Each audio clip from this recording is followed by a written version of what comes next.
اب خبر شامل کرتے ہماری نمائندی عمر حیات کی رپورٹ کے مطابق بارادری تلممہ بستی بارادری تلممہ میں جاوید مہے، اورنگزیب مہے اور محمد یونس ساحل مہے کی والدہ مرحومہ کے اہل ثواب کے لیے قرآن خوانی کا انعقاد۔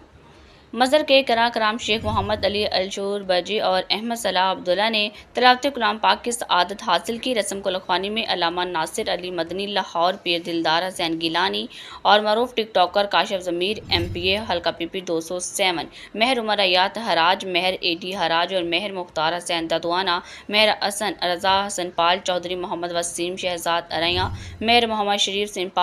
پال ٹرینڈ والے اور میاں خالد محمود، میاں احمد عثمان، مہر مشتاق سنگھ پال، میاں محمد شریف، مہر رب نواز ددوانہ، ماسٹر محمد اظہر مصطفیٰ و دیگر نے خصوص سے شرکت کی۔ اس موقع پر علامہ ناصر مدنی نے بیان فرماتے ہوئے کہا، ماں کی خدمت دین و دنیا میں کامیابی کی ضمانت ہے، اپنی بیٹیوں کو شرعی حصے سے محروم نہ کریں، ان کا حق